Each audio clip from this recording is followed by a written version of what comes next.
ఇవాళ మధ్యాహ్నం 11కి కాందారి హోటల్ వారు ఇన్స్టాగ్రామ్లో పెట్టిన ఒక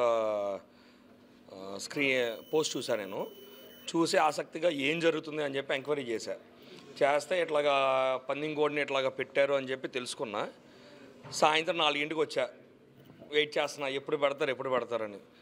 మా దెందులూరు ప్రాంతంలో కోడికి మేము ఎప్పుడు రేటు కట్టలేము.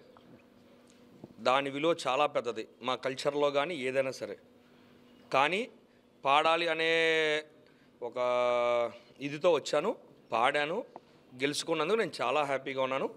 కాందారి హోటల్ యజమాన్యానికి, పార్ట్నర్స్కి అందరికి కూడా సంక్రాంతి శుభాకాంక్షలు చెప్తూ కోడిని కోసాని 1,11,111 రూపాయలకి పాడాను. చాలా ఆనందంగా ఉంది.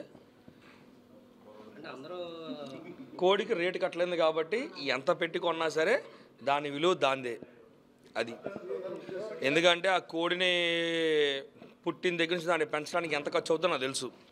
నేను రోజు దాన్ని చూస్తాను కాబట్టి దాని విలువ ఎక్కడ తగ్గకూడదని చెప్పి ఇంత దూరం వరకు రావాల్సి వచ్చింది. వచ్చాము, పాడాము, కోడి విలువ ఎక్కడ తగ్గకోకుండా చూశాడని నేను నమ్ముతున్నాను. అది థ్యాంక్ యూ.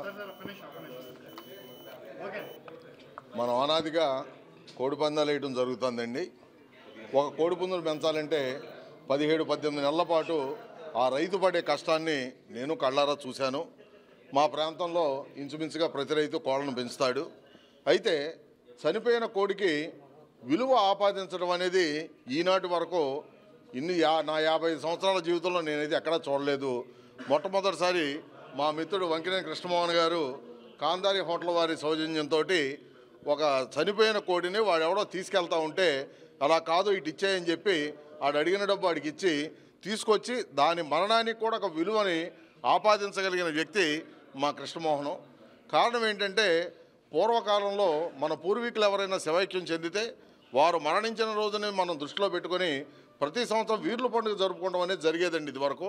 అట్లాగే భోగి పండుగ రోజున మనం పెద్దలకు బట్టలు పెట్టుకోవడం కూడా జరుగుతూ ఉంది. ఈనాటికి ఆచారాన్ని ఆచరిస్తున్నాము. సో వీటన్నిటిని దృష్టిలో పెట్టుకొని కృష్ణమోహన్ గారు ఒక వ్యక్తి కోసం కోడికి సంబంధం లేని పగని పెంచుకొని అవతల పుంజు మీద దెబ్బలాడి చివరి నిమిషం వరకు, చివరి రక్తపోటు వరకు పోరాడి వీరమరణం పొందిందన్న దృష్టితోటి దాని మరణానికి ఒక వెలలేని విలువని కడతం అనేది మన వల్ల అయితే కాదు. కానీ ఆయన చేయగలిగినంత దాని మరణానికి ఒక విలువ చేకూర్చారని నేను మనస్ఫూర్తిగా భావిస్తున్నాను. ఇక నుండి భవిష్యత్తులో కూడా కృష్ణమోహన్ గారు ఇదే పందాన్ని ఆచరిస్తే భావితరాలకి ఇదొక స్ఫూర్తిగా నిలుస్తుందని మాత్రం నేను పూర్తిగా విశ్వసిస్తున్నాను. Thank you.